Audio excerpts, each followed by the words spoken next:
año. Entonces, la primera cuestión, o sea, las 4 actividades que hay, por si alguna os pueda venir bien, os puede interesar. La primera cuestión que hace es un concurso de proyectos. Y el concurso de proyectos hay 2 cosas. Puede ser uno con un tema concreto y otro que se puede presentar proyectos más abiertos. Vale, entonces, a ver, esto un poco rápido.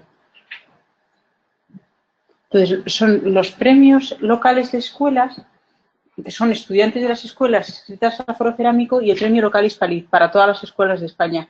Entonces, solamente habrá el premio local Hispalit cuando se presenten. Si se presentaran 10 proyectos de esta escuela, habría un premio propio para la escuela. Si no, iríamos al concurso total, ¿no? De estos 2 que van al premio nacional, que son los ganadores, y ahora vais a ver los premios que tienen. La inscripción es gratuita y es del Foro Cerámico, y que se pueden hacer hasta 3 personas por equipo, ¿no? Y ya dentro de la página web se ve lo que se puede hacer. Estas son las escuelas que tienen premio local propio en la escuela. Nosotros no tenemos porque no teníamos. Entonces nosotros íbamos al premio general para quien quiera hacerlo. Y entonces el premio es de 300 euros en cada escuela, con 2 menciones. El premio local Hispalit. ¿Esto va solo? Sí. Ah, mira qué bien.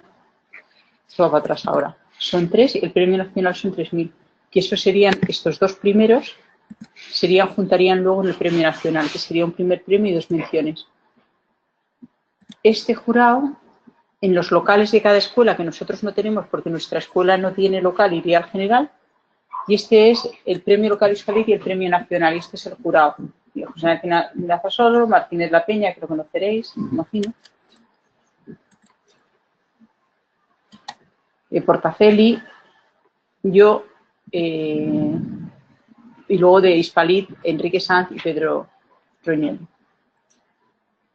Entonces, sería una entrega de premios, una exposición de proyectos y un libro de concursos. Es decir, que es la posibilidad también de tener una exposición, un libro y, bueno.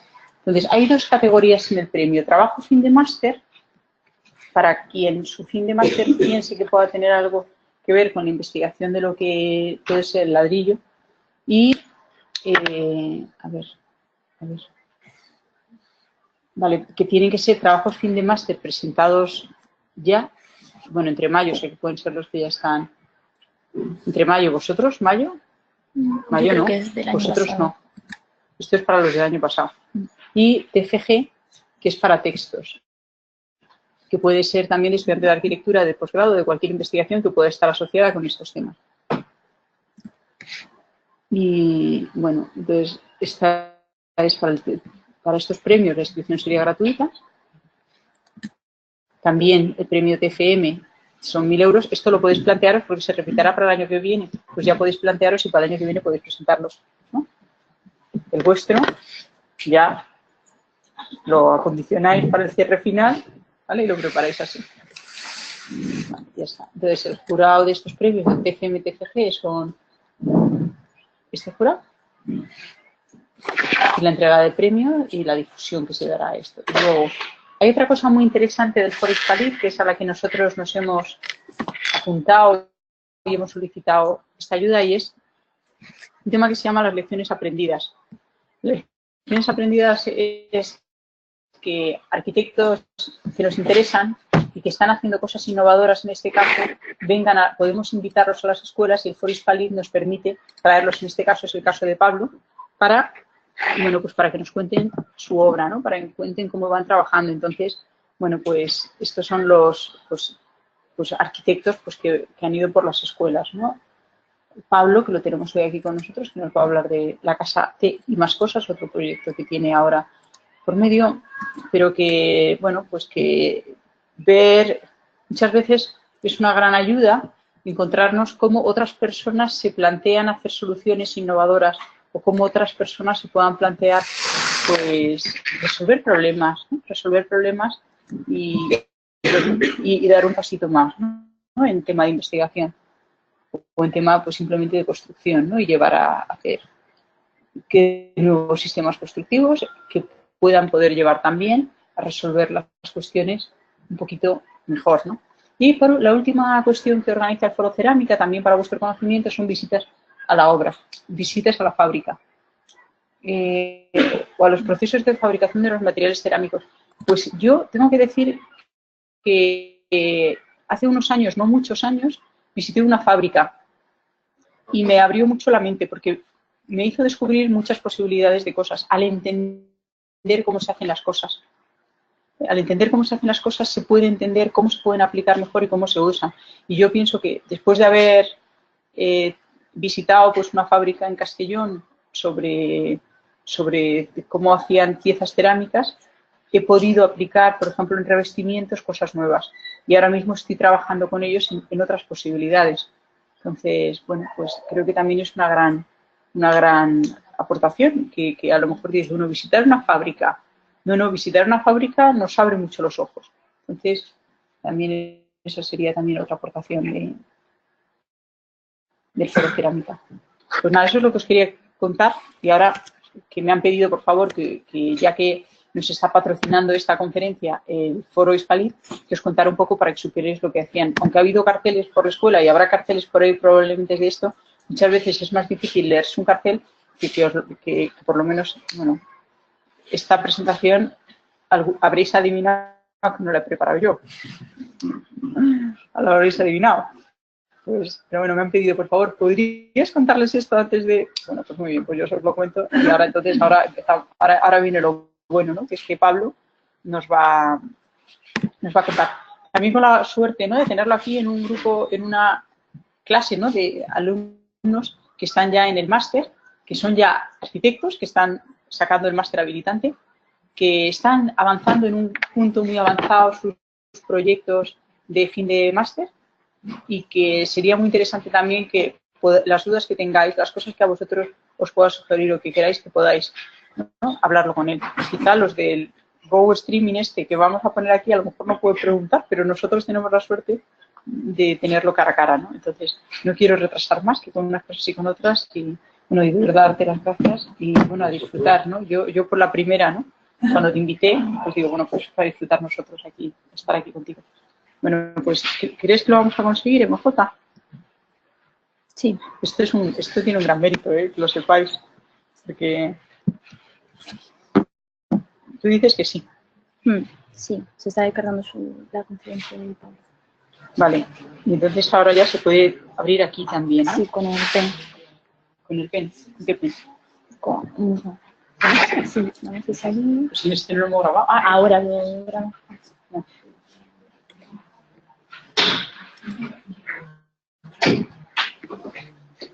Otra vez, te vas a quedar con doble información.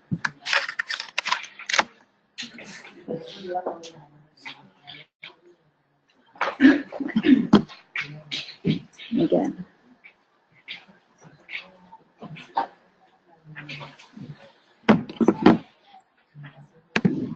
¿Estás por WhatsApp hablando con ellos? Sí, con Malverde.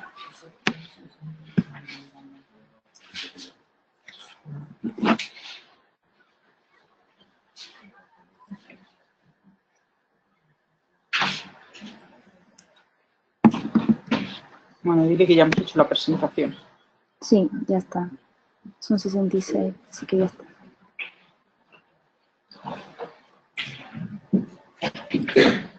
Entonces lo pasa a él y tú lo vas pasando aquí, ¿vale? ¿Y cómo lo va a grabar? Porque se graba él. Sí, no, lo ponemos en los dos. Yo estoy pasando mientras está grabando y yo estoy pasando también aquí. Que ya está. Pero lo que yo he hablado no se ha grabado, ¿no? Sí, todo está grabando. Vale, ya está. Pues ya está, lo voy a...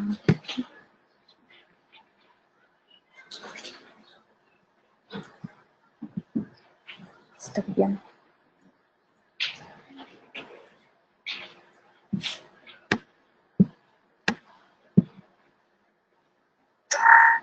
Ya está.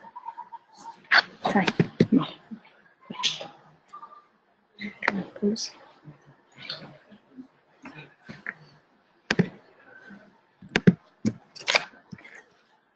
Ujú.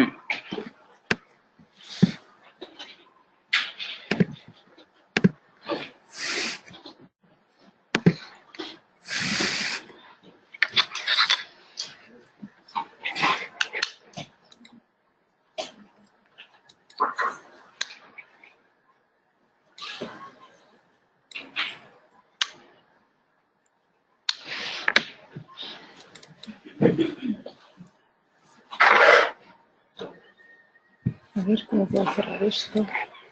¿Cómo puedo? ¿Tú quieres pulsar esto? En ver, de completo, a ver esto. Voy a expulsar primero y ahora pantalla completa. Vale. Y una pantalla completa que es En ver, creo que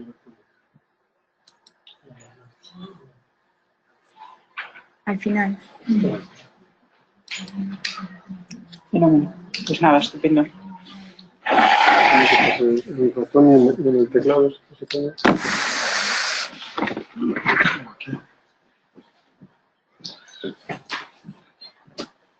Bueno, muchas gracias, Elisa. No, encantado de estar aquí en esta maravillosa escuela y mientras os hablo viendo Granada, que me he puesto aquí porque me encanta. Visión de fondo. Y nada, os vengo a contar en principio esta casa, que es donde utilizamos este sistema FlexBrick, que es un fabricante, una patente que está asociado a Hispalit, ¿no? Y abriros un poco las posibilidades a soluciones cerámicas en vuestros proyectos. Y luego, si tenemos tiempo y tenéis ganas, pues contamos otro proyecto más reciente del estudio que está ahora en construcción, donde también utilizamos cerámica, no de la cerámica de ladrillo caravista o de este sistema, otro tipo de cerámica, pero también otras posibilidades de uso del mismo material que realmente en España en los últimos años la cerámica, ¿no? ha pasado como a un segundo plano en términos de utilizarse en la arquitectura que quiere ser moderna, ¿no? Y realmente está bien que revisitemos y que lo que decía Elisa, que no hay material antiguo ni moderno, sino simplemente soluciones ¿no? imaginativas y nuevas maneras de utilizarlas para que sean contemporáneos en el fondo y se adapten a nuevos conceptos de arquitectura, ¿no? Este es un proyecto bastante singular, ¿eh? Lo iremos contando un poco por el camino y luego, si queréis, cuando en el turno de preguntas os damos algún detalle más, ¿no? Pero lo que le decía a Elisa es que lo que nos pasa en el estudio es que a veces vienen porque dicen, oye, que nos han dicho que hacéis cosas, que os gusta hacer cosas complicadas y a nosotros no es que nos guste particularmente, nos gustaría hacer algún edificio en un solar aislado donde no hubiera como muchas complicaciones, pero bueno, realmente la arquitectura compleja en el sentido en el que se actúa en entornos complejos o que el cliente es complejo, pues la verdad es que nos gusta porque nos da como más armas, ¿no? Más agarraderas a la hora de conceptualizar la idea del proyecto y llevarlo un poco a nuestro terreno, ¿no? Y digamos que en vez de rodear los problemas es como abrazarlos y intentar llegar a soluciones diferentes o imaginativas desde el punto de vista positivo, ¿no? Entonces, pasaré y si no, luego vuelvo atrás. Esto es, nos lleva un cliente hace, no sé, la verdad, 5 o 6 años, en plena crisis, bueno, en España, en Madrid, totalmente parado esto, y nos lleva un cliente que se tiene que hacer una casa, y una casa pues de casi 500 metros cuadrados, y nosotros encantados, ¿no? Pero digamos que el encargo tiene pues ciertas particularidades, ¿no? Esto es en Torrejón de Ardoz, que es una ciudad, un dormitorio alrededor de Madrid, cerca de Madrid, en el corredor del río Henares, está justo antes de Alcalá de Henares, y es un entorno urbano complejo, ¿no? O sea, es heterogéneo, no como heterogéneo de lo que tenéis aquí, heterogéneo bueno, sino es heterogéneo disperso, diverso, en el que la normativa ha ido como cambiando progresivamente, buscando mejores soluciones, y al final lo que hacía era conseguir como tipologías dentro de ese entorno muy diversas, alturas diversas, iba a crecer. Ahora una altura más, ahora una altura menos, ahora un fondo de edificación. Y entonces, eso nos da que nos encargan, este es el edificio construido, este que veis aquí de aluminio en el medio, pero no, como veis, lo que nos encontramos es, pues esto, un entorno heterogéneo, pero en el que todos son medianeras vistas, la arquitectura es, pues así de liosa, ¿no? El edificio bajo aquí, que se construyó hace probablemente 50 años, donde la normativa pedía estas casas bajas, este se construyó hace 15, que la normativa dejaba una altura más, este se construyó un poquito antes, en el que la altura de cumbrera también era diferente, y entonces veis que son todas estas superposiciones de medianeras vistas, cumbreras a distintas alturas, lo que sería una construcción en manzana que debería tener una homogeneidad para dejar un espacio libre en la manzana, pues es muy complicado, ¿no? Entonces, esta es la imagen desde la calle, ¿no? Entonces, ¿cuál fue un poco el reto del proyecto, ¿no? Esto la verdad es que son cosas que uno piensa cuando acaba el proyecto, ¿no? Muchas veces, ¿no? Cuando uno hace como un dibujo de croquis que explica el proyecto, a veces se hace a posteriori, ¿no? Y digamos que todas estas reflexiones que os cuento casi fueron como a posteriori del proyecto, ¿no? Porque digamos que la trama argumental que nosotros intentamos hacer desde el principio, ¿no? La trama de proyecto no tenía la complicidad del cliente, ¿no? A veces hay un cliente que viene y digamos que va de la mano contigo, ¿no? Y hay otras veces que el cliente, digamos, que lo que va es como no viendo la perspectiva general del proyecto, sino como concentrado como en los problemas puntuales del proyecto, y cuando tú le intentas contar que tú lo llevas como lo vas a intentar llevar sobre unos raíles, pues eso le importa menos, ¿no? Entonces, esto que os cuento fue como a posteriori, pero realmente sí tiene que ver con el proceso, ¿no? Entonces, nosotros al principio pues queríamos hacer una casa contemporánea, ¿no? Entonces, es esta casa contemporánea que está entre medianeras, en pues lo que veis aquí, ¿no? Estas construcciones como ¿no? Casi de pueblo, una más semimoderna, otra más sesentera, o sea, un complejo curioso, ¿no? Entonces, lo que nosotros nos interesaba desde el principio era cómo era espacial y funcionalmente la vivienda en el interior, ¿no? Entonces, en ese sentido, queríamos hacer una casa tecnológicamente adaptada, ¿no? a la modernidad, en el sentido de que usar losas lo más esbeltas posibles, pilares lo más esbeltos posibles, y que el espacio dentro de la casa fuera fluido, ¿no? Y fuera moderno y transparente en un espacio. La vivienda es como 7,5 más o menos de ancho y 15 de fondo era el fondo edificable, ¿no? Esto volveré, como es tarde, a ver si encontramos una sección. Entonces, en esta sección se ve un poco cómo era el planteamiento de la casa, ¿no? Entonces, lo que era una cosa que nos resultaba a nosotros muy atractiva es que el programa funcional de la casa era como si fuera un chalet aislado en una parcela, como una especie de casi de programa de casa aislada en un entorno más complejo, ¿no? Entonces, teníamos el fondo edificable, que son estos 15 metros, y luego teníamos solo 3 metros hasta el límite de la parcela para hacer un patio, ¿no? Entonces, lo que realmente lo que buscamos desde un principio es que era la búsqueda de la luz y de la espacialidad lo más posible. Entonces, al tener 15 metros de fondo, lo que planteamos en un principio era una especie de tragaluz pisable de 2 metros de ancho que recorriera la casa por la mitad, ¿no? De esa manera generara como una parte del programa dando hacia la calle, otra parte del programa dando hacia el patio, pero siempre que hubiera una comunicación visual transversal, ¿no? Y luego, otra decisión bastante importante era que era esta especie de apilar niveles como si fuera una casa aislada, ¿no? Digamos que lo primero que hicimos fue elevar el patio a planta baja, a planta primera, de manera que el salón ya estuviera en un punto más elevado, ¿no? Entonces esto transformaba la planta baja de la casa en una falsa planta semisótano o sótano, donde se encontraba el garaje, ahora lo veremos, una sala de videojuegos y luego una parte del programa de lavadero, tendedero, cuarto de servicio. Entonces, de esa manera ya ganábamos una planta, ¿no? Ganábamos distancia respecto a la luz, a la espacialidad, a perder profundidad a este patio ya de por sí estrecho y alargado. Entonces, en planta primera, la normativa obligaba a que el espacio que de planta baja que da a la calle tuviera mayor altura, ¿no?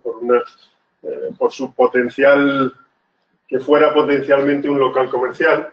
Entonces, esto lo intentamos luchar, no fue posible en el ayuntamiento y nos dio la oportunidad de plantear que la cocina estuviera aquí en continuidad visual con el salón, pero en un punto elevado que ya veréis que yo creo que da luego una espacialidad buena a todo este espacio, ¿no? Y luego en plantas altas, en la segunda planta estaban los dormitorios y lo que hacíamos era como la piscina que se quería tener como parte de esa especie de programa de chalet aislado, lo que hacíamos era como el pabellón de piscina, ponerlo encima de la casa, ¿no? Que es esa zona que está ahí arriba, donde la cubierta inclinada. Y entonces ahí conseguimos, yo creo que el mayor logro de la vivienda es que la normativa obligaba a una cubierta a dos aguas, ¿no? Pero la normativa decía que si había una terraza dando al interior de la manzana, que esa se podía de alguna manera abrir en ese espacio, ¿no? Entonces nosotros les conseguimos convencer que ese espacio donde está la piscina era un espacio exterior, porque todo el ventanal del frente se abre y todo el lucernario se abre por un sistema de apertura mecánica, ¿no? Entonces ese potencial espacio, que sería el simétrico del que tenemos, ha habilitado como esa zona interior-exterior de piscina. Vuelvo para atrás. Este dibujo recoge más o menos un poco todo el planteamiento, ¿no? Lo que no he dicho antes y era bastante importante es que la casa es para un ingeniero que era un apasionado de los cachivaches y la domótica y tener dentro de esa vivienda como toda la tecnología posible, ¿no? Como el que se compra el coche y quiere todos los extras. Y entonces, nuestro reto también fue como integrar esa voluntad con el concepto que nosotros tenemos de la arquitectura, ¿no? Entonces, nosotros, digamos que de alguna manera, cuando nos empieza a decir todo lo que quiere, ¿no? Lo quiere tener todo domotizado, todo el clima, un sistema de interior de humedad controlada, el clima controlado, toda la iluminación de la vivienda controlada, un sistema de seguridad de accesos, un sistema de circuito central de televisión, o sea, una serie de cosas que cuando dentro de esta casa de 450 metros cuadrados empezamos a sumar potencias y da una potencia de 50-60 kilovatios contratados de electricidad, que no sé si pagáis vosotros la cuenta, ya os la veis, pero eso para una vivienda unifamiliar es un disparate, ¿no? Entonces empezamos a pensar cómo se podría hacer una arquitectura sostenible de una arquitectura que tecnológicamente, o sea, de una demanda tecnológica que fuera como casi contradictoria con eso, ¿no? Y entonces ese reto nos gustó también, ¿no? En el sentido en el que primero estábamos haciendo una casa cuyo entorno no ayudaba, ¿no? Y por otro lado estábamos intentando hacer una casa sostenible de una casa que planteaba totalmente lo contrario, ¿no? Como en este escenario de, digamos, de entorno no adecuado al programa, ¿no? Como le das la vuelta y lo que estás generando es un objeto que intenta como abstraerse de todo eso y ser autónomamente, digamos que compatible, ¿no? Entonces, ¿no? Nos planteamos decir, como digamos que el paradigma de la casa sostenible sería la cabaña, ¿no? Una cabaña que tuviera un sistema de ventilación cruzada, que no tuviera nada, ¿no? Y luego, ¿no? Y lo comparamos un poco esta comparación un poco que casi suena como de comercial, pero con los coches, ¿no? Con los medios ¿no? Si el sistema de transporte más sostenible fuera la bicicleta, pues si nos piden esta especie de coche con todos los sistemas, puede ser sostenible y entendíamos que la sostenibilidad en estos casos sería no llegar a conseguir la bicicleta, no llegar a conseguir la cabaña, pero lo que intentamos fue reducir en todo lo posible el consumo de esta casa, ¿no? Como la demanda ya estaba marcada. Entonces, esa es la parte fundamental de todo el sistema. Entonces, para eso, lo que organizamos fue dos cosas. Una, primero, el sistema de control domótico, hacer que fuera lo más integrado posible, y luego un sistema de control de potencias que redujera al máximo el consumo. De manera que, al final, conseguimos que la vivienda tuviera una potencia contratada de una cuarta parte de la que se plantea. La casa tiene un sistema de geotermia independiente. Hicimos un sistema de producción de clima de forjados inerciales, es decir, se instala dentro de los forjados un sistema de suelo radiante, pero dentro del propio forjado, de manera que ese forjado, digamos, irradia en las dos direcciones, ¿no? Irradiaría calor y frío hacia arriba y calor y frío hacia abajo. Al ser un sistema inercial de esta magnitud, pues lo que hace es que en las estancias interestacionales, ¿no? En otoños y en primaveras, el consumo de energía es casi nulo, ¿no? Porque el propio circuito pues va cogiendo todo este agua temperado del subsuelo, ¿no? Este sería la zona que está arriba, ¿no? La estancia de la piscina. Este sería el lucernario vertical que recorre la casa. Bueno, no sé si lo veis bien desde ahí, pero vamos, resumiendo, esto es lo que veis. Esta sería la planta baja con la zona del garaje, la estancia de zona de videojuegos que querían y la zona de servicio ahí arriba, con el patio que se une justo en ese terreno para tener la visual desde la entrada. En planta alta, cocina y salón dando al patio. Aquí dos dormitorios, el dormitorio principal y la zona de arriba con la piscina, ¿no? Como veis, un programa relativamente sencillo. Esta sería la sección otra vez que hemos visto antes. No, y esta sería la idea de la casa que os decíamos, ¿no? Cómo generar un espacio lo más diáfano posible, ¿no? Con los pilares lo más esbeltos posibles y generando siempre estas visiones casi a través de la casa. Esta sería la imagen desde el patio, con el espacio de la cocina al fondo que os decía, ¿no? Que quedaba elevado, y luego la escalera como protagonista principal de la vivienda, ¿no? Para generar siempre estas secciones verticales, diagonales, en la búsqueda de la luz y de las vistas, siempre hacia una posición ascendente. Aquí podéis ver, este era un sistema de carriles, lo que no os he comentado antes, dentro de esta idea de reducir toda esta especie como de maraña de consumos que había establecido, ¿no? y de potencias desmedidas. Lo que se hizo fue instalar en cubierta una especie de estación meteorológica bastante evolucionada, en el que se medían todas las condiciones de climatología, iluminación, humedad, velocidad del viento incluso, ¿no? Y dentro estaba conectado directamente con sensores que estaban distribuidos por toda la casa, y eso con el sistema de control central lo que se hacía es generaban distintos escenarios dependiendo de si la casa estaba más ocupada, menos ocupada, si era de día, si era de noche. Experimentar en el sentido en el que, digamos que la casa todavía hoy está como intentando acoplarse a todo este sistema de control, ¿no? Porque el sistema incluso controlaba las válvulas de paso de fontanería, de climatización. Entonces, digamos que el propio cliente es el que aceptó el reto de ser él el que iba a establecer todas estas coordenadas, pero es un sistema demasiado complejo a mi entender. Pero Pero bueno, la casa todavía está, en ese sentido, evolucionando, ¿no? Y conociéndose a sí misma.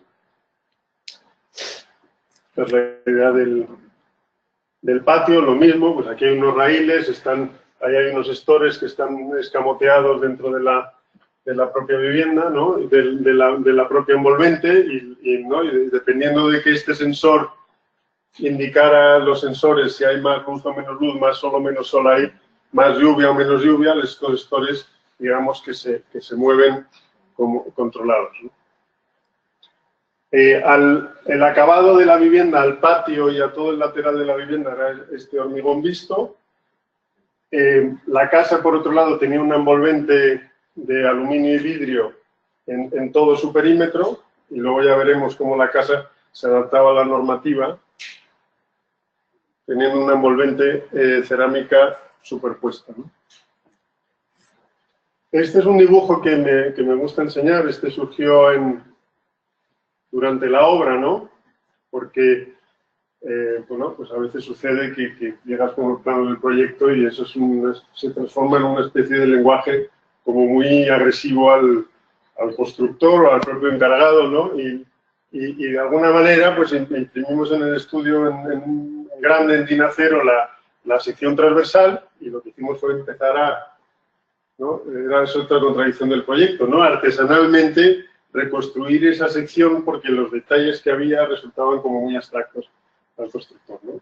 Entonces fuimos construyendo toda esa envolvente, la envolvente principal, ¿no? De las dos fachadas y la cubierta, como casi reunión a reunión con el constructor, ¿no? Entonces esta es una parte importante de la construcción, que es, digamos, la envolvente de vidrio y aluminio se encuentra enrasada con la estructura en el lado que da a la calle, pero la normativa nos pedía que el acabado de la vivienda tenía que ser de ladrillo, cerámico o similar, o un enfoscado, y la cubierta también tenía que ser de teja cerámica, ¿no? Entonces, lo que se planteó fue, lo veis en la cubierta, sobre una cubierta que es de estructura metálica y acabado de chapa de aluminio, lo mismo la fachada, pues cómo generar superpuesta sobre ella un acabado cerámico que fuera en seco, ¿no? Nos parecía importante que dentro de todo este sistema de montaje y ensamblaje de la casa, la superposición de este manto cerámico fuera también en seco, ¿no?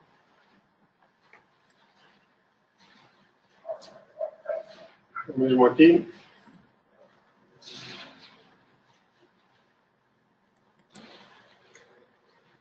Y esta sería la fachada delantera, ¿no? Que lo que hacíamos era generar estas pasarelas de mantenimiento, de limpieza del vidrio, que a la vez lo que hacían era, al ser la orientación sur, controlaban la incidencia del sol sobre la gran cristalera que daba hacia el patio. Este es otra vez el espacio de la zona de la piscina, ¿no? Donde había una sauna, donde había una zona de juegos aquí, donde había este sistema que os decimos que es un sistema en el que todas las correderas, ¿no? Se van superponiendo y se van corriendo, ¿no? Y generan todo este espacio abierto en verano. Este es el lucernario pisable que os comentaba, ¿no? Que funcionaba bastante bien, ¿no? Generando esta iluminación vertical a lo largo de la casa, ¿no? Por lo mismo, este es el de primera planta, que es el espacio más separado, ¿no? De alguna manera estaría el dormitorio principal hacia un lado, los otros dos dormitorios hacia el otro, y siempre la referencia de la escalera al fondo, ¿no? Con la luz vertical o diagonal. Esta es la zona de planta baja. Este sería el cuarto espacio de videojuegos que pedía el cliente, ¿no? Y siempre procurando generar siempre la iluminación, ¿no? Los tabiques no llegan hasta el techo. Los tabiques también son todo de madera, son paneles con una subestructura metálica que está también como modulado y puesto en seco.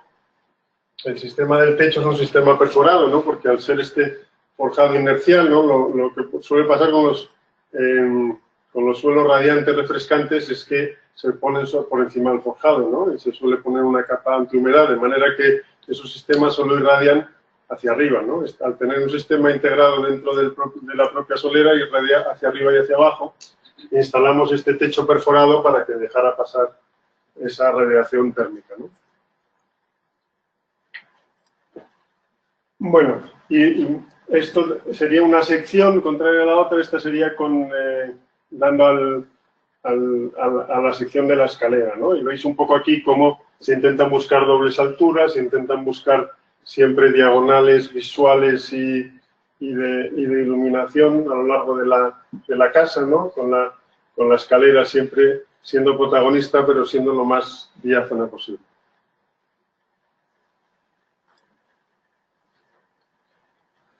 Luego este es este manto cerámico, ¿no?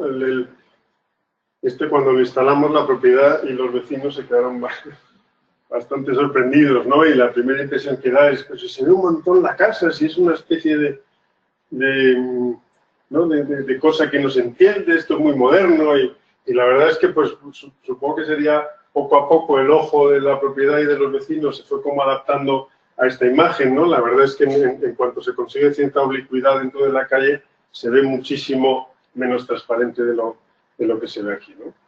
Entonces, el sistema constructivo en este caso era muy importante, ¿no? Porque estábamos intentando generar un manto cerámico que no fuera contradictorio con la piel moderna y transparente de la casa, ¿no? Que casi es como un muro cortina que está superpuesto detrás, ¿no? Y nos enteramos de este sistema, de esta patente que se llama FlexBrick, que ha desarrollado un catedrático de la Escuela de Barcelona. Entonces os comento un poco en qué consiste y cómo nos ayudó al concepto de la vivienda, ¿no? Este es como una especie de plano de montaje. Es un sistema que lo que hace básicamente es generar unos tirantes. Es un sistema que básicamente se suspende y luego hay que generar una serie de tirantes para que esa trama resista al viento y no se produzcan ondulaciones, ¿no? Lo veis un poco aquí. ¿No? Hay que generar una guía superior de la que se cuelgue y luego son una serie de alambres, no son ni tensores, son alambres que van colgando de 3 en 3, de manera que el de en medio siempre queda liberado y luego el de un lado o el de otro se usa para generar o una celosía, como veis aquí, o se podría poner otra pieza en cualquier momento o quitar a demanda y el sistema seguiría funcionando, ¿no? Y estos son unas piezas cerámicas, pues si lo coges en las manos como un ladrillo, ¿no? Como una plaqueta de ladrillo. Este es el sistema, ¿no? Todos los paños se generan de arriba abajo, se pliegan, de manera que ahora lo siguiente que harías, se monta tal cual en fábrica, se pliega, de manera que, dependiendo de la longitud del camión, lo que sería, se traería este aquí, se volvería a plegar el siguiente, ¿no? Y viene aquello como una especie de cortina así doblada en este sentido, que luego es la que se cuelga. Se ve regular ahí arriba, ¿no? Pero, bueno, lo veis aquí, ¿no? Otra virtud que tiene el sistema es que tiene cierta tolerancia a la curvatura, ¿no? No demasiada, porque al final es la propia distancia entre plaquetas la que haría el tope, pero básicamente este es el sistema, ¿no? Que hay que modular en función de la longitud de fachada, en función de la pieza.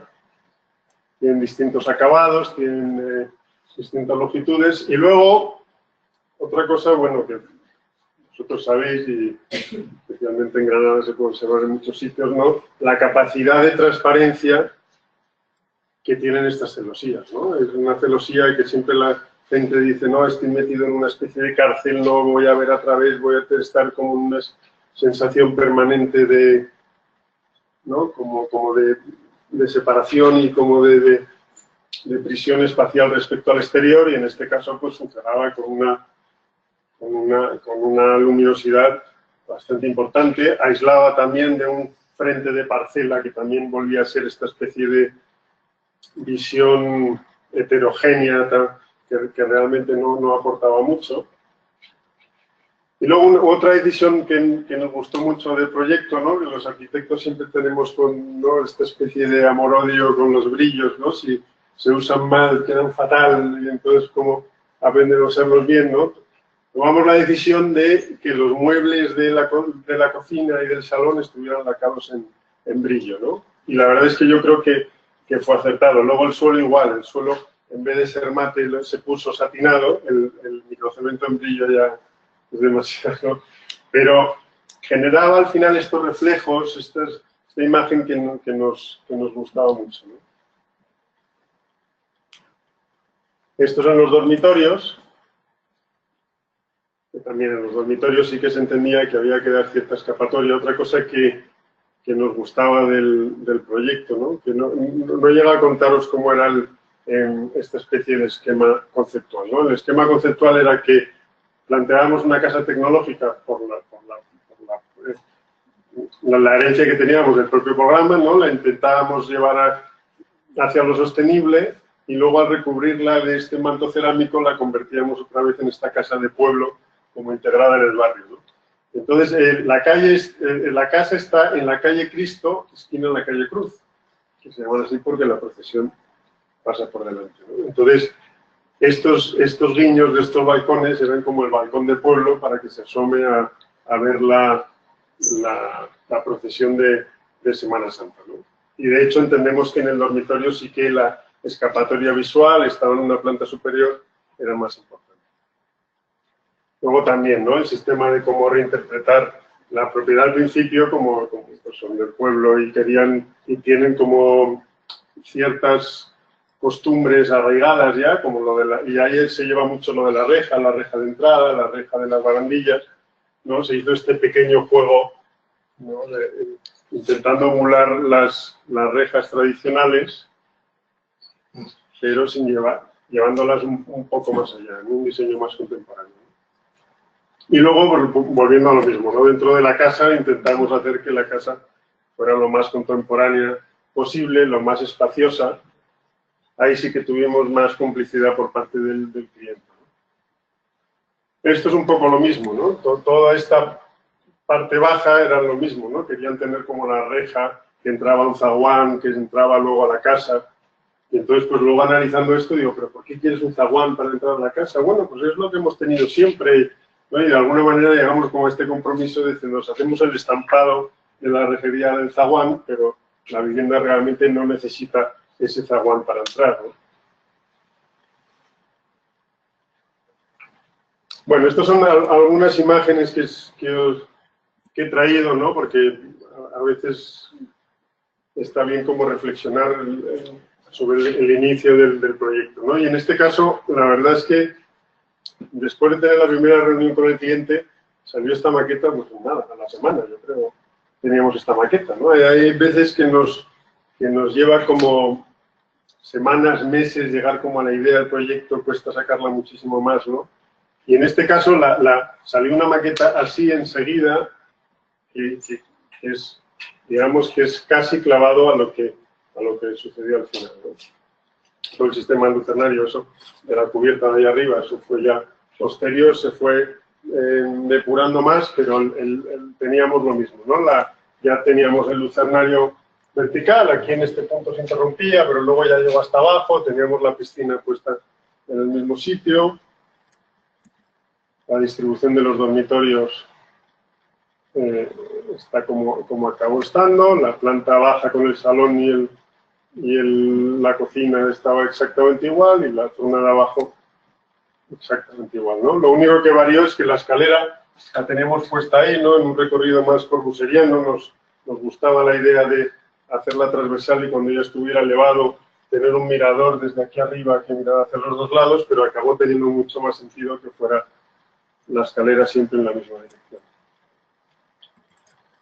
Y luego os he traído algunos de los dibujos del proyecto, ¿no? Porque la verdad es que repasando luego pasó lo mismo con las plantas, ¿no? Las plantas, en el fondo, son unos documentos abstractos de distribución y medida, pero que es difícil hacer a veces que el constructor entienda el lenguaje que hay. Lo que nos obligó esto es a hacer como estas plantas chuleta casi, ¿no? Que las sacábamos en dinaceros y que tenían como siempre los textos de qué era cada cosa, cómo estaba, y que el constructor entendiera que no, a veces entiende que la planta es una especie como de esquema de montaje de algo. Esto intentábamos hacer ver que es que las medidas tenían que ser exactas, las capas que había dibujadas son exactamente las capas que tenía que haber, y poco a poco fuimos transformándole en entender que esto tenía que ser así, ¿no?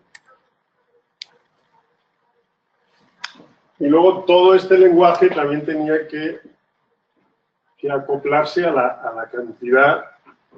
O sea, realmente ver un techo de estos o un patinillo antes de taparlo era, ¿no? Parecía, había gente que venía a montar algo, entraba en la casa y preguntaban, ¿y este edificio a qué se va a dedicar? ¿No? Porque realmente es que parecía una especie, ¿no? Otra cosa que no era muy bien. Con tanto cable, tanto al ser domotizado, realmente tienes el doble sistema de conductos a una persiana, a una luz, a un sensor.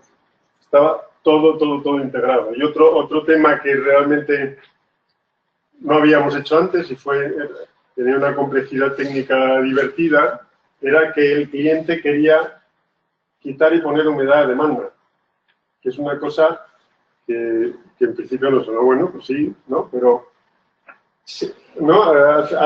Quitar humedad a un ambiente suena fácil, ¿no? Echar aire caliente como en el coche, pero poner humedad era una cosa bastante más compleja, y en Madrid el ambiente es bastante seco, y lo que hubo que hacer fue un sistema en el que se incorporaba vapor de agua al propio sistema de ventilación de la vivienda, ¿no? Bueno, volviendo a lo mismo del sistema, ¿no? De dibujarlo todo, de no tener un plano específico para cada armario, sino que hubo que ir incorporando el dibujo de todo a los dibujos generales, que ayuda también al propio diseñador, no solo al constructor, ¿no? Y esto es un poco, pues, para que entendáis el espacio que se generó, ¿no? Lo que intentábamos siempre, que los tabiques, en la medida de lo posible, no llegaran hasta el techo, para que todo el espacio siempre estuviera comunicado, ¿no? Esto sería como una ventana al interior del propio espacio de la cocina. Esta es otra imagen un poco más atrasada, ¿no? Y la escalera como un elemento semicolgado, autónomo, ligero, metálico, ¿no? Que estuviera, aquí está separada 2 centímetros del muro de hormigón, ¿no? Que estuviera siempre como encajonada y se entendiera siempre como un sistema autónomo, ¿no? Por eso se metieron las barras de mayor diámetro que veis, son unos tensores que lo que hacían era rigidizar la escalera en un sentido, y los otros tensores, que son de 1 centímetro, esos son simplemente para cumplir el famoso código técnico y que no hiciera falta poner una barandilla en ese sentido. Esta es la escalera vista hacia el patio, la misma escalera. Y esto es un poco lo mismo que os decía antes, ¿no? El lacado brillo de los muebles. Nos parece que quedó bastante bien, ¿no? Y el mueble que se hacía, que siempre estuviera integrado un poco con la vivienda y que tuviera ciertos guiños, ¿no? Los pliegues del fondo, que tuviera como cierta vida, cierta profundidad, cierta heterogénea. Porque además luego, bueno, no sale aquí, pero vamos, querían una o 2 televisiones en cada espacio de la casa, que es una cosa que a nosotros se nos hizo muy difícil, la intentábamos escamotear, no, pero si le das, nos ponemos un sistema, si le das este botón acabas viendo la tele. Era una cosa bastante compleja. Y bueno, al final todo eso tenía que ver con que pensábamos, diciendo, claro, si hacemos un diseño de un armario minimalista, lo dejamos todo bien y nos van a pegar. Por eso intentamos hacer esta especie como de muebles que siempre tenían como ventanas, recovecos, para que luego todo aquello quedara más integrado. Esta es una imagen de la zona de dormitorios, pues lo mismo, ¿no? Cierta comunicación espacial, lo que había aquí es una puerta corredera que podía independizar los 2 dormitorios, o si se utilizaba el otro dormitorio como despacho o zona de estudio de pues que estuviera conectado.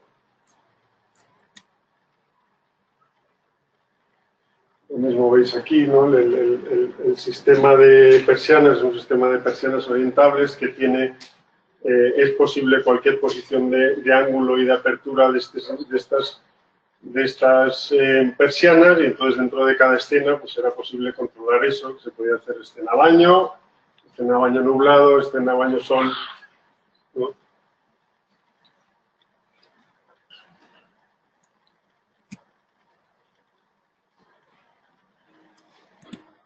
Esta es la planta de la zona de arriba, otra imagen de la zona de arriba, pues lo mismo, ¿no? Cuando nos enteramos que hubo una tele aquí, pues les pusimos como nuestra propia tele ahí en diagonal, que era una ventana que daba al baño que estaba ahí detrás, ¿no?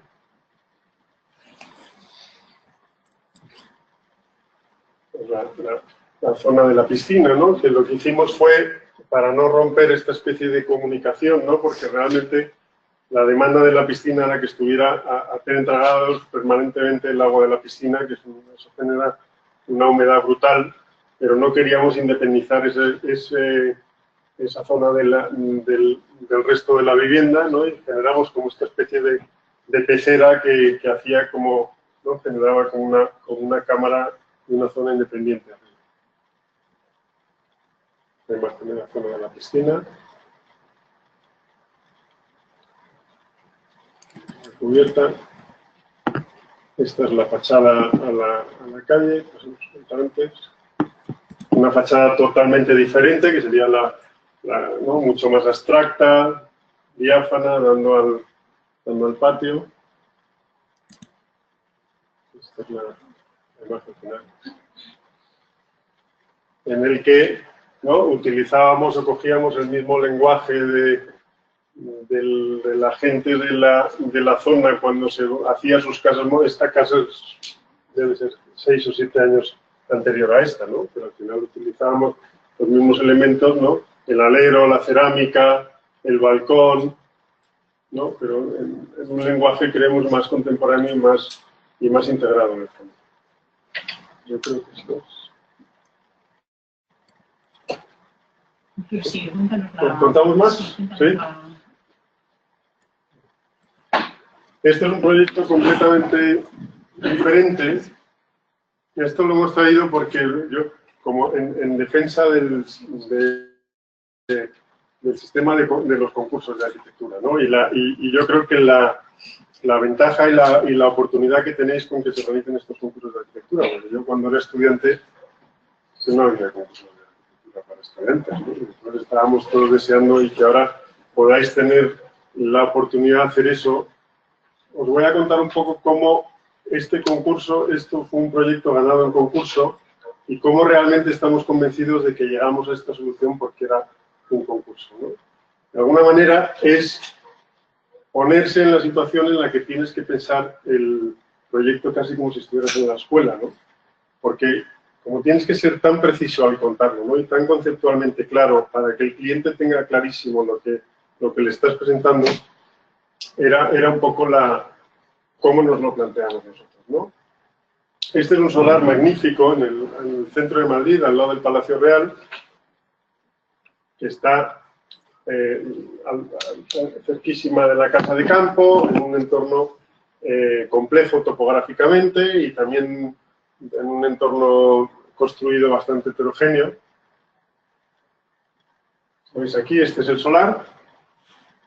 Y veis el entorno, ¿no? Arriba a la derecha está el Palacio Real, la Almudena, este es el Templo de Devot, la Casa de Campo, los jardines de Sabatini, ¿no? Y arriba está la Plaza de España, el Senado, y hay como esta lengua construida hasta la estación del Príncipe Pío, que son 2 manzanas que en el fondo están en una situación privilegiada, ¿no? Luego ya veremos la topografía, que también es bastante pronunciada ahí, ¿no? Pero digamos que estas manzanas están en una situación privilegiada, pero son una secuencia de construcciones que, digamos, que no disfrutan para nada de ese entorno, ¿no? Al final son construcciones oscuras, que no disfrutan de los patios de manzana.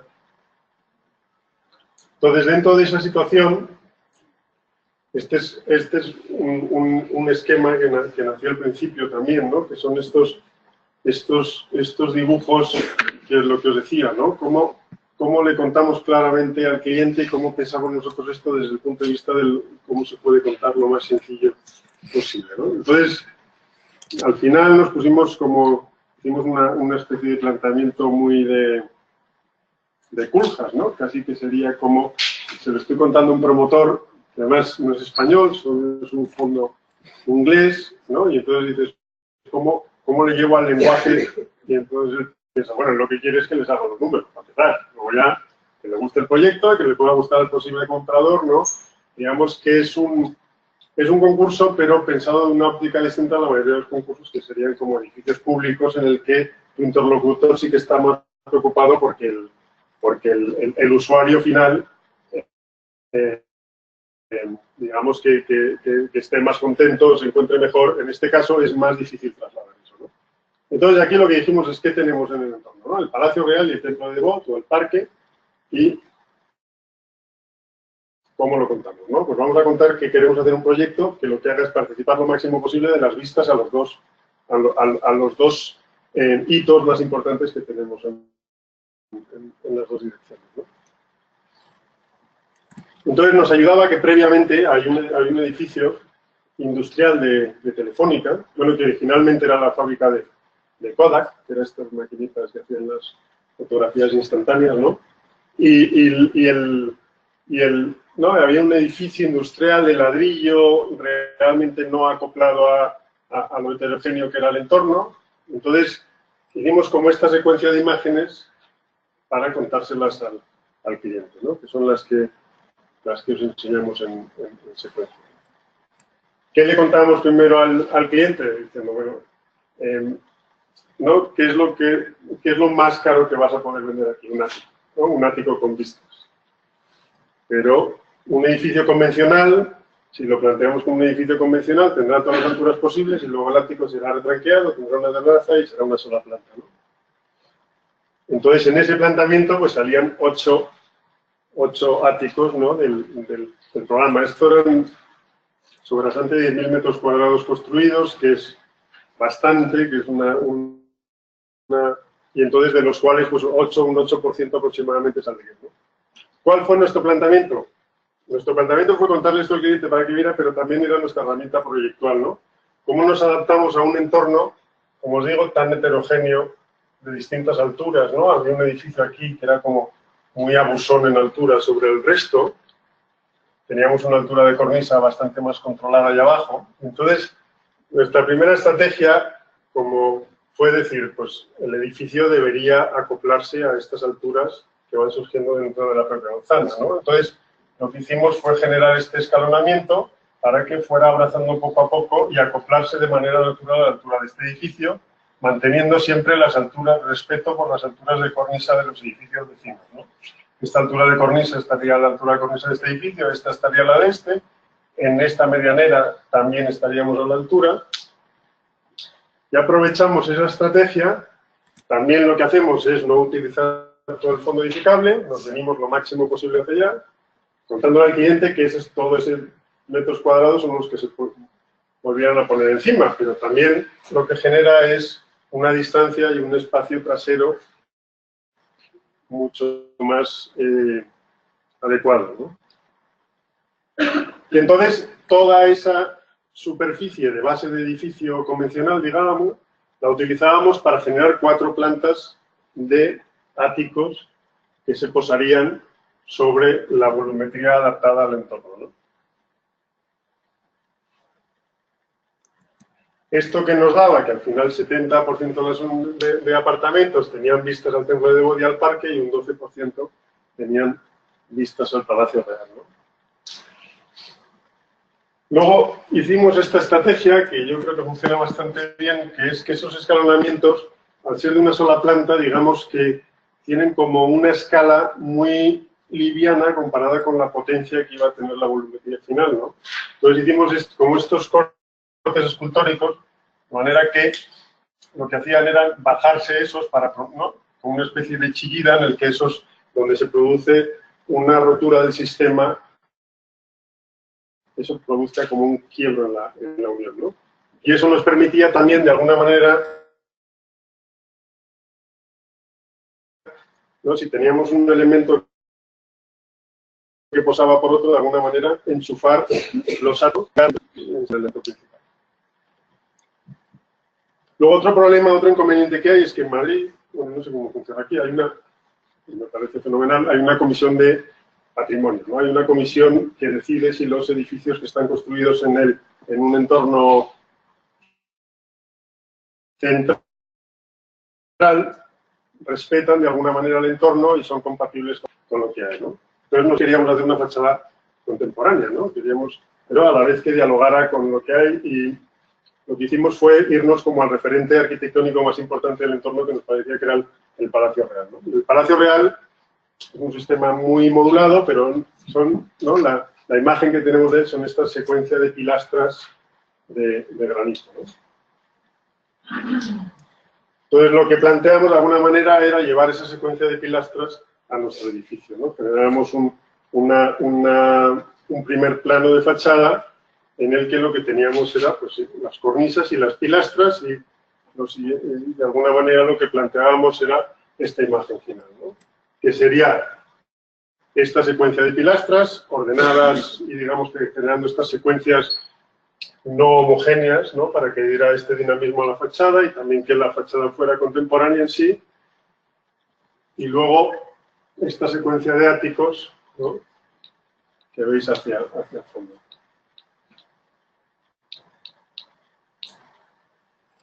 Luego vuelvo otra vez a los esquemas que se presentaron en la exposición del concurso, ¿no? Cómo explicar, fuera de esta estrategia volumétrica y de envolvente, el resto de acciones del edificio, ¿no? Una vez planteada la volumetría, lo que hacíamos era explicar cómo era importante generar un buen jardín, ¿no? Que en Madrid no es corriente, pero que, digamos que en este caso se podría hacer y se debía hacer. Pues sería un poco la sección, ¿no? Bueno, ahora explicaré también el porqué, ¿no? Una transparencia fuera también, ¿no? Esto era una voluntad que teníamos, pero que teníamos que buscar también la excusa para contárselo al cliente, ¿no? Pasa mucho que en esa zona, bueno, pasa mucho en Madrid, las plantas bajas, los edificios, el espacio público y el espacio privado es como que tiene, ¿no? Tiene una guillotina ahí que hace que no haya ningún tipo de secuencia, cuando realmente eso yo creo que se debe y se puede potenciar, ¿no? Pasa aquí en Granada, me encanta, ¿no? Ayer cuando venía en el taxi, de repente vas mirando y efectivamente pues también las calles están, pero, ¿no? De repente ves una apertura y miras y es un patio maravilloso que está al fondo, ¿no? Y esa ventana que te hace ver ¿no? Y expandir la visión hacia ese lado, bueno, me parece maravilloso, ¿no? Entonces queríamos que pasara esto, ¿no? Que el parque continuara, se extendiera hacia allá y se generara cierta transparencia en ese sentido, ¿no? Tuvimos la suerte que, como justo en esta zona, al ser una gran depresión que baja hacia el río, el comercio no vale nada. No vale nada, ¿no? La repercusión económica que tiene el metro cuadrado comercial ahí no tiene comparación con la que tendría la venta de un piso. Entonces les dijimos, mira, si la Comisión de Patrimonio nos acepta que subamos toda la construcción y nos vayamos adaptando al entorno y quitemos esos metros de abajo que no te cuestan nada y ¿no? Tienes una repercusión mayor. Entonces lo que hicimos fue liberar toda la planta baja. Hay una gran depresión de un extremo a otro, hay casi 7 metros, ¿no? Entonces, donde en planta baja ya era planta primera respecto a la calle, se hacían viviendas y el resto de la planta baja se liberaba, ¿no? Y entonces, la siguiente era cómo hacer que esa planta baja no fuera un soportal puro y duro, ¿no? Entonces empezamos a generar una serie de hitos para que tuviera su atractivo y su explicación todo ese espacio diáfano, ¿no? El primero, que nos parecía importante, y es una cosa que en Madrid no hay, ¿no? En las viviendas en general hay una cosa que ¿no? Pasa mucho, por ejemplo, en Nueva York. Si uno van por Nueva York o en algunas ciudades de Estados Unidos, ¿no? Hay ciertos edificios de viviendas que parecen hoteles, ¿no? Uno va, los ve, tiene un hall, ¿no? Una zona como para aparcar los coches, ¿no? Y eso en Madrid no pasa. O sea, si ves un hotel que tiene esa presencia hacia la ciudad, ¿no? Eso es más corriente, pero un edificio de viviendas es lo mismo, ¿no? Vuelve hacia la guillotina, tiene una puertecita que entras y es tu hall, y en ese sentido nosotros queríamos como recuperar esta posibilidad, ¿no? Incluso que hubiera un sistema ¿no? de dejar a alguien, o si en el futuro quisieran darle más lujo a la vivienda, y un sistema de, ¿no? que dejaras el coche aquí, lo recogieran y lo llevaran al aparcamiento, o pidieras que te llevaran el coche, ¿no? Pero que ese es digamos, es una acción espacial que no supone renunciar a mucho, y creemos que da mucho al edificio, ¿no? Bueno, los dos, al final se dividió el edificio como en dos núcleos de comunicación, y luego empezamos a meter una serie de elementos pues que dieran a ese espacio también cierta calidad, ¿no? El tema del agua, que aquí lo sabéis muy bien cómo funciona de bien, ¿no? De día, de noche, como refrescar, como reflejo, como luz de noche, ¿no? Todas las cualidades que tiene el agua, ¿no? Y además que al estar, tenía que estar como en pendiente o semiescalonado toda esa planta baja por la diferencia de cota, pues también eso facilitaba la circulación del agua. Luego planteamos un elemento de recepción de oficina, pero bueno, al final este no ha quedado, pero volviendo a la serie de hitos, ¿no? Se planteaba que en planta baja resante, en estas esquinas que quedaban en los chaflanes del edificio, pues hicieran unos patios de luces hacia abajo, que es otra cosa que echamos en falta, ¿no? En España los aparcamientos son como elementos totalmente ajenos, oscuros, subterráneos, ¿no? Y queríamos dotar de cierta, ¿no? y darle una cierta cualidad también hacia la calle, ¿no? Que desde la calle se viera verde, ¿no? Y se replicara todo hacia el jardín trasero. Esta sería la imagen, ¿no? Además, ¿no? Respondiendo como un poco a la escala y sacando provecho de esta pendiente que tenía la calle, ¿no? Hacia el jardín escalonado y el propio espacio porticado, que tuviera una altura muy generosa. Y luego el siguiente espacio público dentro del entorno que se planteaba era hacer que la terraza fuera visitable, tuviera piscina y disfrutara especialmente de las vistas, ¿no? Luego esto es lo que os contaba antes, ¿no? ¿no? La excavación que se hace, solo nos dejaban excavar lo que ya estuviera excavado en el edificio, ¿no? Aprovechábamos esos espacios liberados dentro de la propia ortogonalidad que tiene que tener un garaje para generar esos espacios verticales, y encima se posara el jardín que ya os he comentado, ¿no? En la zona vertical.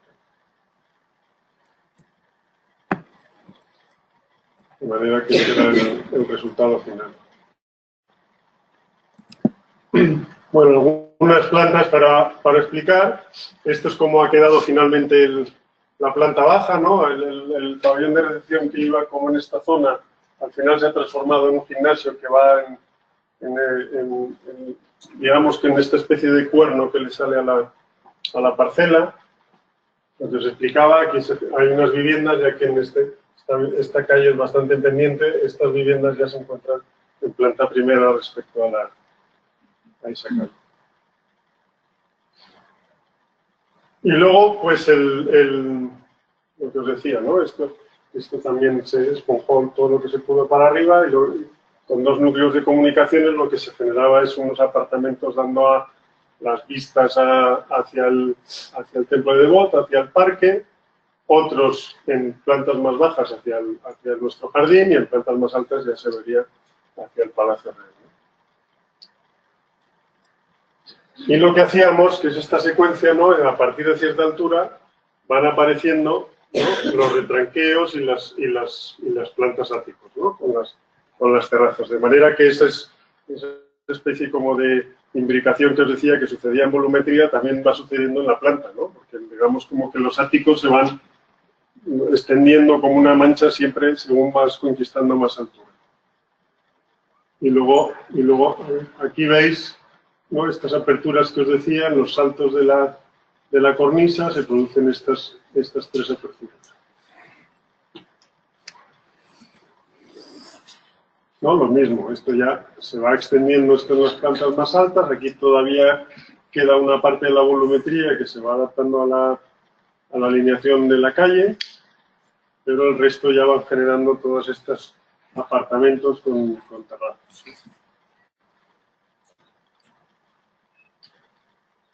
Hasta que llegamos a la planta séptima y luego queda otra planta más de ático y lo que os decía, la planta superior con la zona de la piscina y el solarium.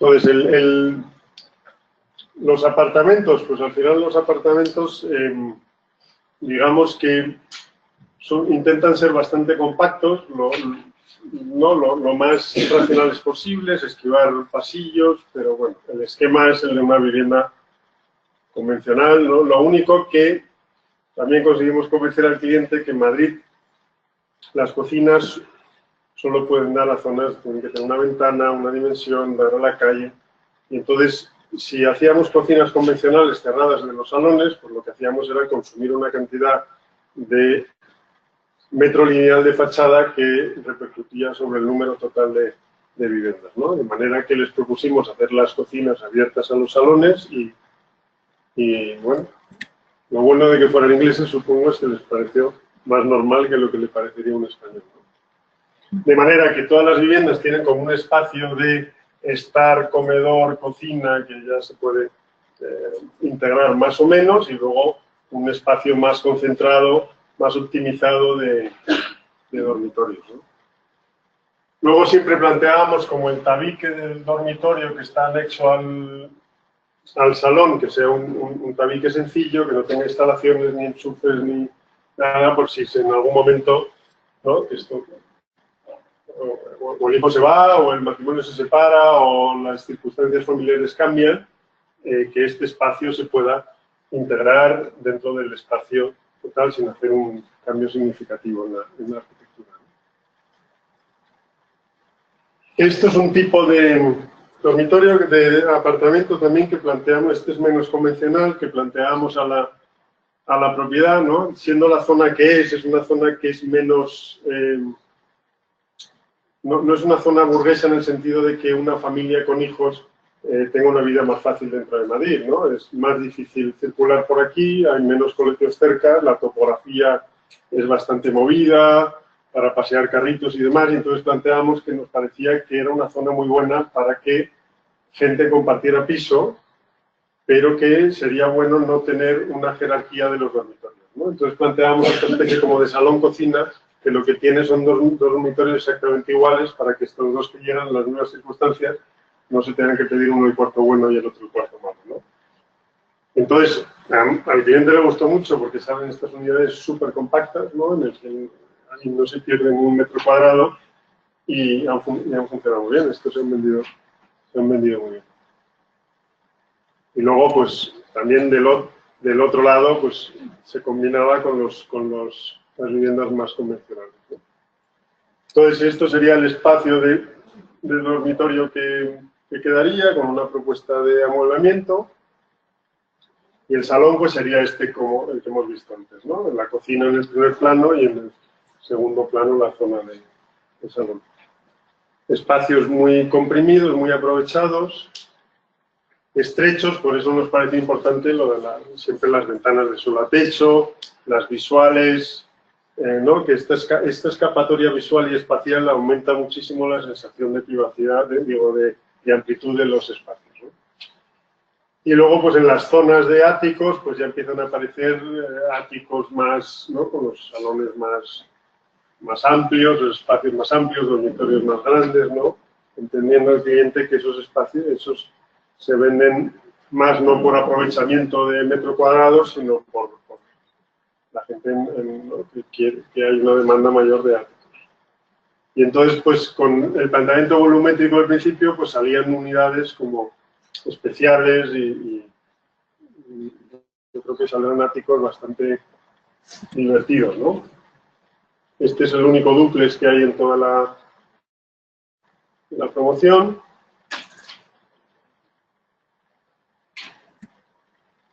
Y este es como la juega la corona, ¿no? Porque lo que Lo que hicimos, además, planteamos incluso con las chimeneas, que aquí no se ven en los renders, porque no se pensó en un principio cómo sería esa salida, ¿no? Planteamos como el edificio, digamos, que iba como en esta secuencia descendiendo, nos parecía siempre que era como un barco, ¿no? Como un transatlántico que iba teniendo como, ¿no? Terraza cubierta, y nos gustaba, y planteábamos hacer como siempre los extremos como esta especie de proas, ¿no? Y en este salía esta proa que instalada en los tres, y es un apartamento que tiene esta gran terraza y tiene visión hacia los dos lados, ¿no? Que sería el salón este que veis ahí en la planta. Este es el mismo salón, dentro del salón mirando hacia el templo de Devot. Y estos son espacios más áticos que saldrían por ahí, ¿no? Con estos baños en la terraza, dando las vistas, los dormitorios igual. Esto sería una vista del gimnasio. Esto sería de la zona de arriba. Lo que no os he comentado, y esto lo de la cerámica, es que cuando planteamos esta especie de zona de abajo y zona de arriba, todo lo que es lo que queda por debajo de la zona de cornisa que se adapta al contorno, todas estas celosías y pilastras son revestimiento cerámico, y arriba lo que se planteó es en esta especie de edificio ortogonal que se posa encima del otro, es todo celosías de aluminio y cornisas de aluminio. Esta es una imagen de lo que sería la entrada, con el driveway, la transparencia hacia el patio. Otra cosa buena de los concursos es que ahora, como ha avanzado tanto el tema de los renders y lo realistas que son o no, es que te obliga a tomar unas decisiones constructivas como muy inmediatamente, ¿no? Es como que tienes un mes para hacer el concurso, probablemente de estas 3 semanas a ver cómo lo encajas conceptualmente y volumétricamente, y tienes como 7 días para entregarlo y a la vez decidir cómo es su apariencia, ¿no? O sea, te tomas como las decisiones casi un año antes de cómo las tomarías en un proceso en el que fueras poco a poco pensando en la sección constructiva, adaptándolo, ¿no? Y esto es algo que es un poco perverso, pero por otro lado, yo le veo muchas cosas positivas, ¿no? Porque hay muchas veces que uno se guía por una buena planta, una buena sección, tira para adelante, ¿no? y luego la manera de ponerle material y hacerlo constructivamente compatible, eso es un momento en el que el engranaje es más complicado, ¿no? Y esto de pensar tan en absoluto un proyecto de una sola vez, yo creo que tiene muchas cosas positivas. O volviendo a lo mismo, ¿no? Cómo generar un espacio que mereciera la pena, ¿no? Que tuviera una atmósfera particular ¿no? Porque era mucha superficie de soportar, a tratar, y en el fondo, pues esto, el agua nos ha ayudado, la jardinería nos ha ayudado, el que la calle fuera descendiendo nos ha ayudado para ganar más altura, ¿no? Y más presencia, más luz. Y bueno, y aquí estamos metidos en el agujero. ¿No? Llevamos 6 meses en el agujero, pero... Sí. No, pero vamos, lo que ha sido es que vamos excavando y aparece agua en un sitio y aparece ladrillos en otro, de cuándo serán, tápalos, no lo quitamos. Pero bueno, de momento, ahora estamos más avanzados, estamos en el sector número 1. Pero bueno, volviendo a la imagen inicial. Y esto es lo que os digo, o sea, esta imagen salió como un mes después de que nos dijeran queremos que os presentéis al concurso, ¿no? Entonces, desde ese mes en adelante nos lo encargan y es como siempre, no te olvides, ¿no? Que es y ese compromiso con estas decisiones primeras, yo creo que hacen que se mantenga el proyecto fresco, ¿no? Porque la tentación de que se cambie suele estar ahí, ¿no? Siempre viene mucha gente detrás a decirte, ¿no? El de la licencia, no, pero esto cámbialo, bájalo, muévelo, el propio cliente, le entran las dudas, ¿no? Si hay que cambiar algo, no hay que cambiar nada, ¿no? Y siempre hay que ser fiel a este compromiso inicial, ¿no? Eso me sorprende. Pues, estoy bien, ¿no? Fantástico.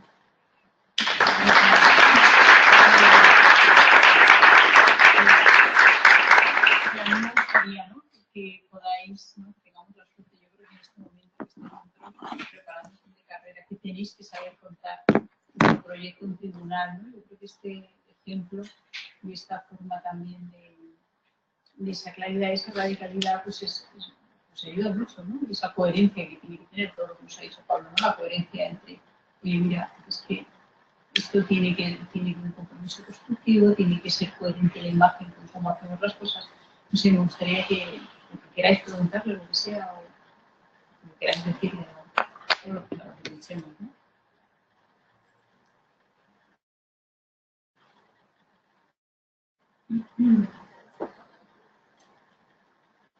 Bueno.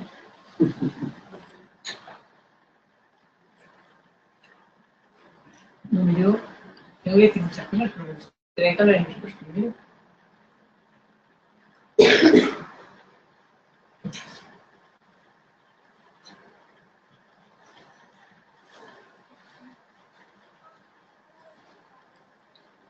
Todo clarísimo, ¿no?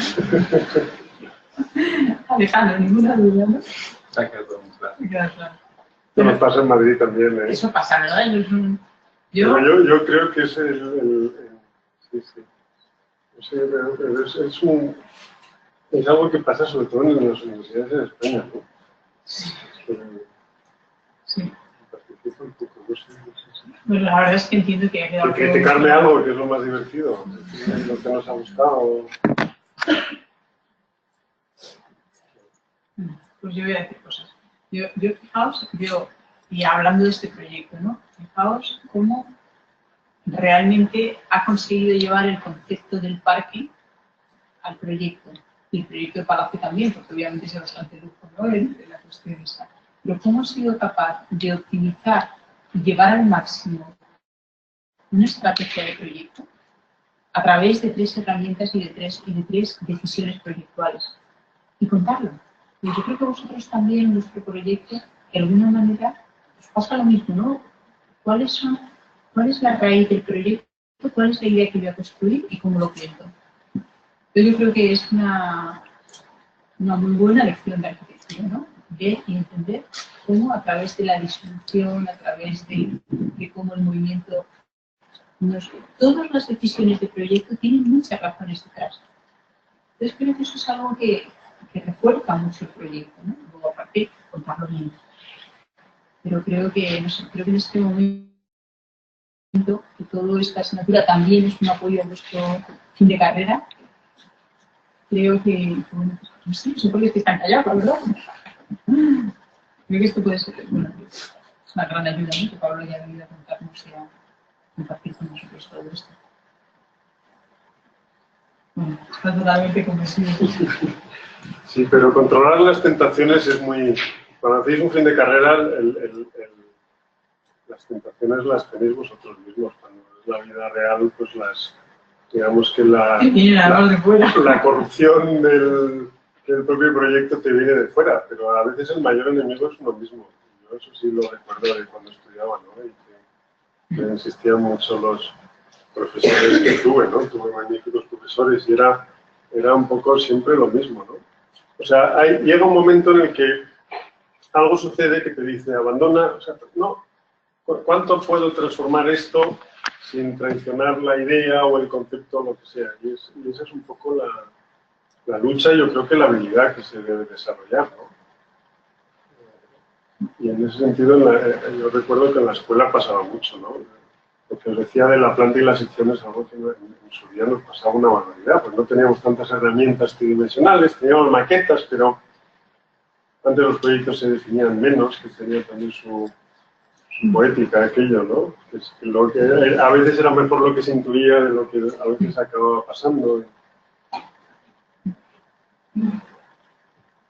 Pero bueno, nos ha pasado aquí también a nosotros mismos, ¿no? Porque al final, ¿qué nos ha pasado en el proyecto que ha sido complejísimo y algunas veces nos hemos arrepentido? Es que lo que ha pasado es que no teníamos 2 plantas iguales. Y luego dices, bendita repetición, Claro. ¿no? Resuelvo una planta, resuelvo todas, ¿no? Y lo que nos ha pasado es que como teníamos esta secuencia de plantas entrelazadas, de cubiertas encima de otras plantas y luego todo el sistema de bajantes, o sea, al incorporar las instalaciones ha sido muy complejo. Luego otra parte, claro, cuando nació este proyecto, nosotros nos imaginábamos las pilastras y las cornisas de hormigón. Claro, y luego hemos tenido una cosa que yo no terminaré de alegrarme nunca, y hay que saber rodearse de buenos colaboradores. Hemos contratado una ingeniería de fachada, no lo habíamos hecho nunca. Al principio pensamos, una ingeniería de fachada, ¿no? Es como nuestro trabajo, o sea, no sé, un ingeniero que te calcule el caudal de una bajante, pues sí, ¿no? Pero en el fondo el ingeniero de fachada es otro arquitecto que se dedica a hacer, ¿no? Que es como que yo tendría que ser capaz de resolver eso, pero que en algunos casos como este, la verdad es que bendita decisión, ¿no? Porque claro, te empieza a contar unas cosas y te dicen, no, yo lo quiero hacer de hormigón, además que tengo un presupuesto controlado y tampoco puedo. Entonces, claro, te dice, mira, tienes cornisas que tienen de desarrollo, pues, 120 metros. O sea, hacer eso perfectamente nivelado, calibrado, que quede bien, es naturalmente imposible, ¿no? Que no se trasladen las puntas de dilatación, la propia estructura final. Entonces, mira, podría haber traído algún plano porque los planos de fachada son maravillosos. Son los más bonitos del proyecto y no los hemos hecho nosotros. Es de una... Porque es claro, está lo mejor del arquitecto y lo mejor del ingeniero planteado ahí, ¿no? Y entonces, o sea, al final todo el sistema de pilastras y de cornisas es como un muro cortina. Entonces es un sistema anclado a la estructura que absorbe las propias holguras que tendría, ¿no? Y es una especie de tramoya que va colgado. Pero lo bueno que tiene, que es otra cosa que conseguimos en el proyecto, es que conseguimos una pelea bastante gorda entre la línea de cornisa tiene 20 centímetros, y las pilastras 20 centímetros de ancho y luego hay 20 centímetros hasta la fachada, ¿no? De manera que de fachada al exterior tenemos 40 centímetros.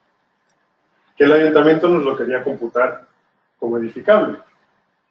Entonces es la pelea con los promotores también, porque al final eran 500 metros cuadrados, que era un 5% de la propiedad. Decía, bueno, esto es mucho, y entonces ya vuelven las tentaciones, las corruptelas, renuncia a tu fachada, tú no quieres renunciar a tu fachada, es fundamental. Y entonces que fuera este sistema de tramoya colgado nos ayudó a justificar el ayuntamiento que eran 40 centímetros de tratamiento sostenible para la lluvia, el sol, que no viera la fachada. Inventamos unos esquemas en los que se reducía el consumo por esa sombra que se generaba. Sí, entonces como el Ayuntamiento de Madrid permite un espesor de fachada no computable, si se hace una rehabilitación energética, pues por ahí conseguimos que no nos computaran eso, de manera que el cliente ya estaba más convencido de pagar esa fachada que no... Con esa profundidad que hacía falta para... Que hacía falta para tener. Y eso fue gracias, eso sí que no es mérito nuestro, pero fue mérito nuestro luego buscarle la agarradera, pero esto salió porque la consultoría de fachada nos dijo, o sea, mi fachada, mis 40 centímetros, o sea, son una tramoya que se pega a tu edificio, es algo que no es parte ni de la estructura. Pero que además tiene esa función energética de profundidad, de fondo de hueco. Bueno, y a partir del ayuntamiento decirle, oye, ¿te interesa hacer esto? Porque mi cliente me va a hacer quitar esta fachada y realmente en ese entorno el edificio tiene mucho más sentido si tiene como esa escapatoria, esa profundidad que dices tú, ¿no? Esa profundidad es muy importante. Generas sombras y generas... Y es una calle que como realmente esta visión frontal que tiene, pues hay que asomarse mucho dentro del parque, pero en la visión que se tiene en el edificio pasa lo mismo con el de Torrejón, ¿no? Que al ser muy oblicua, tú estando en la calle con estas calles estrechas, lo que ves es una... Necesitas esa profundidad, porque lo que vas a ver es esta secuencia de pórticos, ¿no? Y hay una cosa que también me parece muy, muy interesante y es cuál es la relación con esa topografía tan fuerte, cómo puede ser que una vista aérea puede hacer este edificio como un salto de conexión entre parte y parte, ¿no? Al conseguir tanta terraza y al conseguir también esos espacios de esa fragmentación que podéis conseguir con el edificio, ¿no? O sea, un bloque de una cubierta continua, me parece que...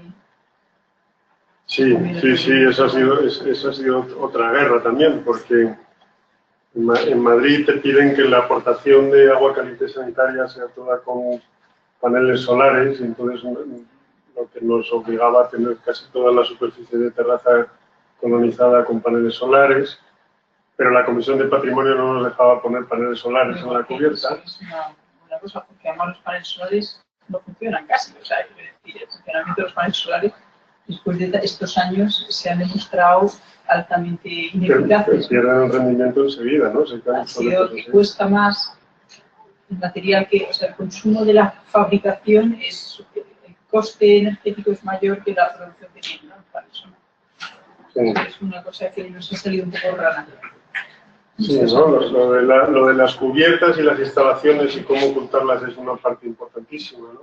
Y aquí fue una guerra constante, pues eso, cuando las discusiones con los ingenieros eran brutales, ¿no? Porque realmente un ingeniero, tú le sueltas los planos del edificio y te lo devuelve con la mitad de la cubierta lleno de máquinas, ¿no? Y hacerles entender aquello. Intentamos poner geotermia, que realmente hubiera sido lo más cómodo estéticamente, pero los números no salían.